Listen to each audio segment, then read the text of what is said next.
Oyawre nyakora mogik kendo machiegni e nonro mar oboke kawuono chieng' tich ariyo tarik 1 dwe mar 12 higa mar 2020. Kamuramura ma intie rwakini machiegni nyinga Chris Owino. Kaka pile wan kod oboke adek, The Standard, Daily Nation kaachiel kod The Star. Oboke mokwongo wan kod oboke mar The Standard. Kendo thoro mar wache oboke mar The Standard en ni 2022 elections date headache.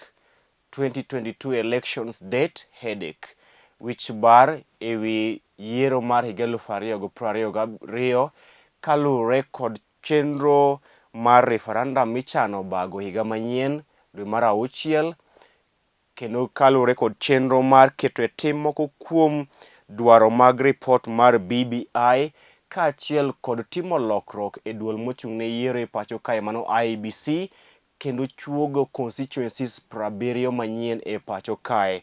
Iwacho ni magi weche makelo wich bar moloyo ne jolony mag siasa kaachiel kod jolony mag chike ewi yiero maduong' mabiro, ka moko kuomgi wacho ni kopono okete tim gik makwanogo duto to biro chuno ni ochwal nyime yiero maduong' mar higa 2022. Giwacho ni timo referendum kata timo ombulu mar paro higa manyien dwe mar 6, keto e tim moko kuom dwaro mag BBI, timo lokruok kata wuoyo duol mar IEBC kendo kelo commissioners manyien kaachiel kod kelo constituencies kata chuogo constituencies manyien 70 e pacho kae. Magi nyalo chwalo nyime tarik ma yiero maduong' mar higa 2020. Giwacho ni madhi kelo wich bar moloyo ewi tarik mar yiero maduong' mar higa 2022 kalure ni thuolo tin to gik midwaro mondo tim to ng'eny. Gik midwaro mondo tim kapok ochopo yiero maduong' gin kaachiel kod bago ombulu mar paro e higa 2021 mano higa manyien dwe mar 6. Bang' bago ombulu mar paro higa manyien dwe mar 6, keto e tim report mar BBI, wuoyo duol mar IEBC kendo gwelo commissioners manyien kaachiel kod chuogo constituencies kata ute bura manyien maromo 70 e pacho kae. Iwacho ni gigi duto kopono tim kanyakla ok nyal tim gi e kind mwatiere ni kod e kinde midhi timo yiero higa 2022. Ma jolony wacho ni magi kokete tim te to nyalo miyo ochwal nyime yiero maduong' mar higa 2022 ka giwacho ni thuolo tin mar keto e tim gigo duto ma wakwanogo mondo otim yiero higa mar 2022. Koro iwacho ni magi weche makelo wich bar ewi yiero maduong' mar higa 2022 kalure kod kinde matin mar timo referendum, keto e tim report mar BBI, wuoyo duol mar IEBC kendo gwelo commissioners manyien kaachiel kod chuogo constituencies manyien 70 e pacho kae. Mano e wich bar kalure e wich bar ewi yiero maduong' mar higa 2022. It oboke mar 2 en buok bang' ka nonro yango ni rowere emotelo e jogo magamo kute mag ayaki e pacho kae. En buok bang' ka nonro no yango ni rowere to moloyo madhi e skunde emagamo kute mag ayaki moloyo e pacho kae. Nonro mane ogol kod duol mochung'ne kedo kod tuo mar ayaki e pacho kae kaachiel kod duol mar thieth wacho ni jopuonjre manyiri emagamo kute mag COVID-19 moloyo e pacho kae. Jopuonjre manyiri, mano rowere manyiri madhi e skundegi emiwacho ni gamo kute mag COVID-19 moloyo kute mag ayaki e pacho kae. Akwayo ng'uono, rowere manyiri emagamo kute mag ayaki moloyo e pacho kae, to gin rowere ma pod dhi e skul. Kaunti ma Nairobi ema pod otelo kuom counties ma jomodakie kod kute mag ayaki mathoth e pacho kae kiluwe kod kaunti ma Kisumu, Homa Bay kaachiel kod Siaya. Mago e counties man kod oganda mathoth mosegamo kute mag ayaki e pacho kae. Kaunti motelo en Nairobi, iluwe kod Homa Bay, then Kisumu, alafu Siaya biro e thuolo mar 4 kuom counties 4 man kod yawago mosegamo kute mag ayaki mathoth e pacho kae. Kata kamano buok en ni Thoth jogo magamo kute mag ayaki e pacho kae gin rowere manyiri madhi e skul e pacho kae. It oboke mar adek en ni joma mine ema pod otelo e jogo magamo kute mag ayaki e pacho kae. Joma mine ema pod otelo kuom gamo kute mag ayaki e pacho kae, ka kaunti ma Homa Bay ema otelo kuom counties ma jok magamo kute mag ayaki ng'eny mokalo e pacho kae. Bang' kaunti ma Homa Bay, kaunti ma Kisumu biro e thuolo mar ariyo, eka kaunti ma Siaya omako thuolo mar adek kuom counties ma otelo nyime kuom yawago mosegamo kute mag ayaki e pacho kae, ka joma mine to ema gamo kute mag ayaki moloyo e pacho kae. Magi nonro mabiro kaluwore ni odiochieng' ma kawuono en odiochieng' ma piny mangima dhi yalo odiochieng' mar tuo mar ayaki e piny mangima, World AIDS Day idhi yalo ayanga odiochieng' ma kawuono. Emomiyo ne ogol nonro ma kama e kinde ma piny mangima dhi yalo nyasi mar tuo mar ayaki e piny mangima odiochieng' ma kawuono. It oboke mar ang'wen en ni tuo mar ayaki nego oganda maromo 57 odiochieng' kodiochieng' e pacho kae. Tuo mar ayaki nego oganda maromo 57 odiochieng' kodiochieng' e pacho kae. Ma en kalure kod nonro mane ogol kod migawo mar thieth, ka kaunti ma Nairobi emotelo kuom yawago ma tho odiochieng' kodiochieng' kalure kod tuo mar COVID-19. Koro ka in e bomani ma Nairobi, ibed motang' nikech nonro yango ni bomani maduong' ma Nairobi emotelo kuom yawago ma tho odiochieng' kodiochieng' kalure kod tuo mar ayaki. It oboke mar abich, jaod bura machon ma Gishugu nyadendi Martha Karua nyoro doho ochun mondo omiye omenda maromo milion 2.7 kaka fine bang' ka doho ne okotimone maber e kinde mane otero kes mare mar kwedo yiero mar Anne Waiguru kaka gavana ma Kirinyaga. Doho mar pinje mag Afrika ma ugwe mano East African Court nyoro onyiso Supreme Court ma pacho kae mondo ochul Martha Karua omenda maromo milion 2.7 kuom ne koso winjo kes mare e yo malong'o.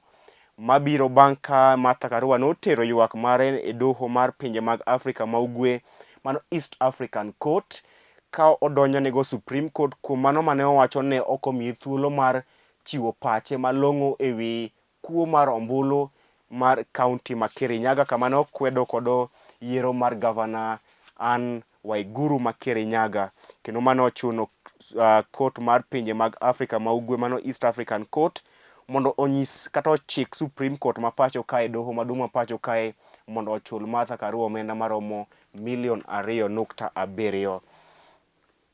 It oboke mar auchiel en ni jotelo mopogore opogore nyoro telo ne chenro mar choko sei mag oganda maromo milion 1 e wi ripot mar BBI. Odiochieng' manyoro jatend duond od bura mar Amani National Congress Musalia Mudavadi nyoro telo ne kweth mare e choko sei mag oganda e wi ripot mar BBI. Musalia Mudavadi nyoro otelo ne kweth mare mar duond od bura mar ANC e jiwo oganda kaachiel kod johera mag ANC e keto kokgi e wi ripot mar BBI. Kendo wamedo jiwi ni kamoro amora ma intie en thuolo mar choko sei e wi ripot mar BBI. Thuolono iwacho ni nyalo rumo kochopo chieng' tich ang'wen jumani, ema thuolo mar keto sei e wi ripot mar BBI dhi rumo e pacho kae chieng' tich ang'wen. Koro kidwa keto sei mari e wi ripot mar BBI, idong' kod odiochieng' ma kawuono, odiochieng' ma kiny kod odiochieng' ma tich ang'wen, odiochieng' ma chenro mar choko sei e wi ripot mar BBI dhi rumo ayanga. It oboke mar 7, Junet Mohamed mano jagoro e wi ripot mar BBI ne owacho ni gisechoko sei mag oganda maromo milion 1.5 e wi ripot mar BBI.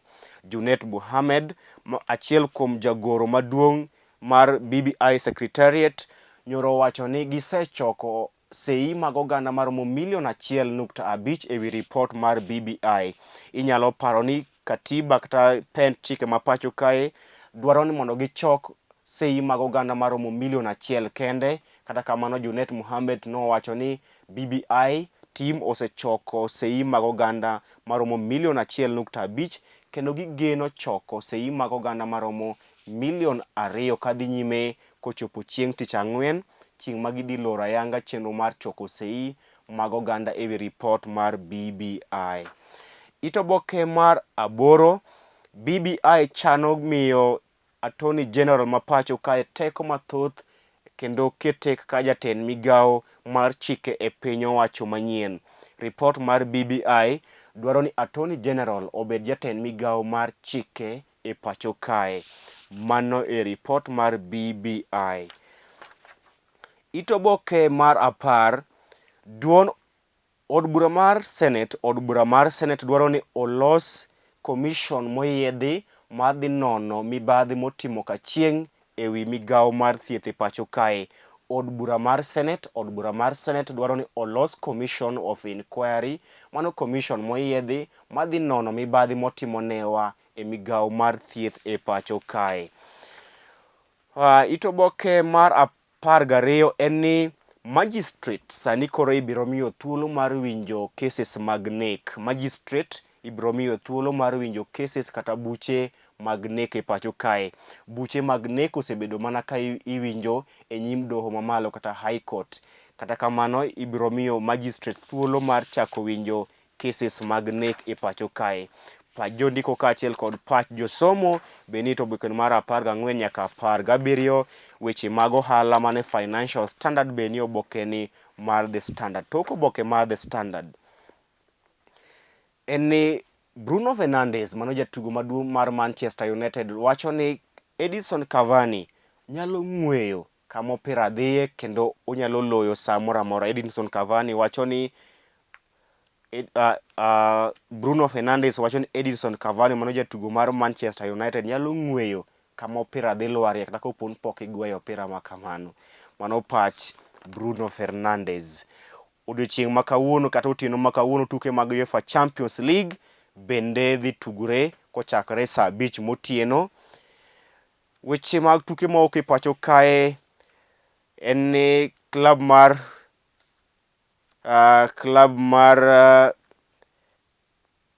mar Wazito FC ok mor kod duoko margi e tukego mar FKF Premier League.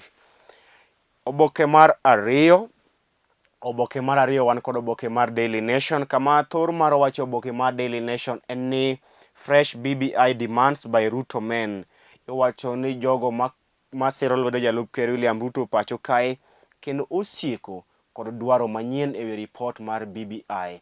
Josiasa motenore kod jalup ker ma pacho kae William Ruto iwacho ni osieko kendo kod dwaro manyien ewi ripot mar BBI.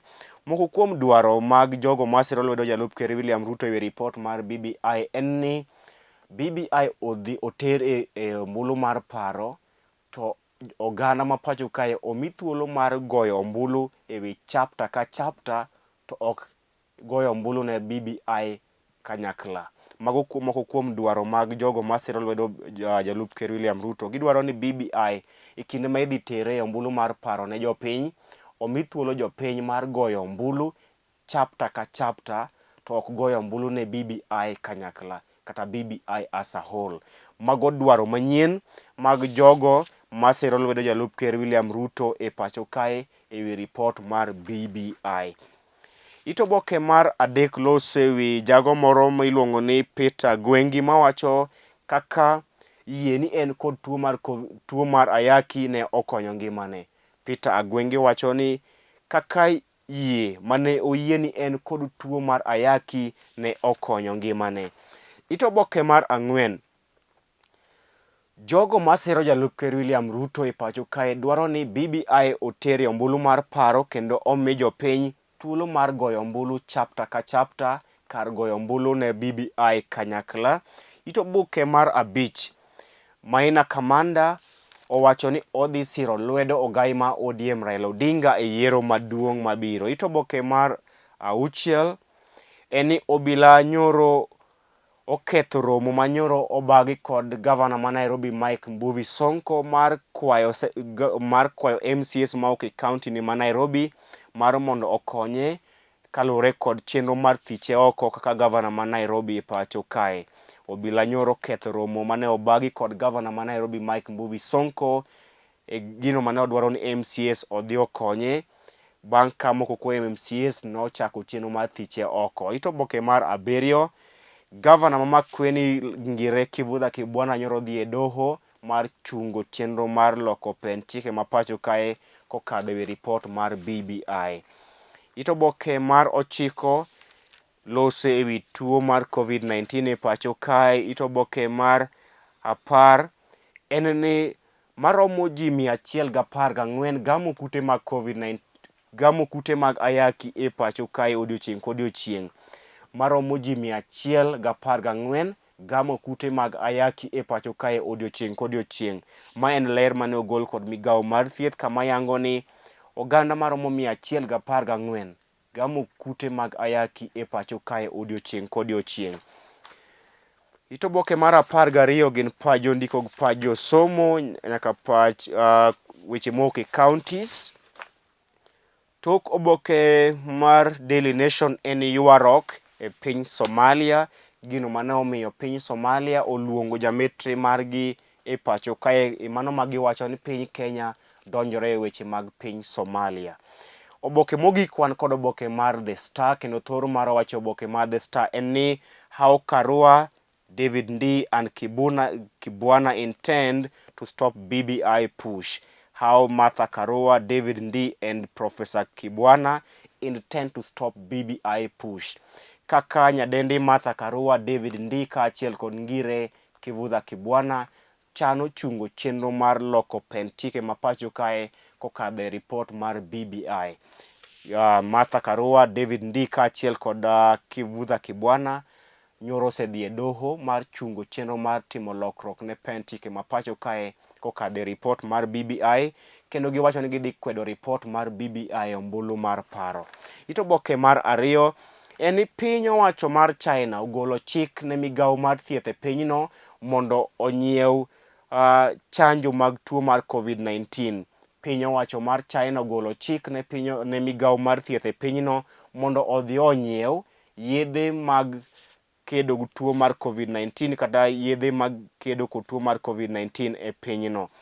Ito oboke mar 4 en ni nyadendi Martha Karua, David Ndii kaachiel kod Ngire Kivutha Kibwana mano gavana ma Makueni owacho ni gidhi kwedo report mar BBI ombulu mar paro, kendo jiwo oganda mondo kwed report no e ombulu mar paro.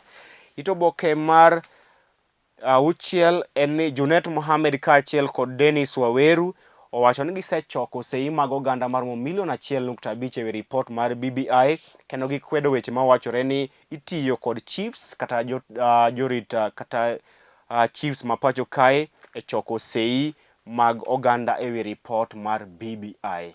Janeno ma LTN ne alidha moko kuom thuondo weche oboke mago ma kawuono. Inyalo kawo thuolo mari mar mondo inyiew oboke momori kendo isom nyaka agaja mar kwano kod agaja mar meli. Ibed godiochieng' makare. Nyinga Chris Owino, kendo kapok atieko taoro congratulation message puoch gi pak ne teacher Simon bang' yudo second born. Congratulations bro.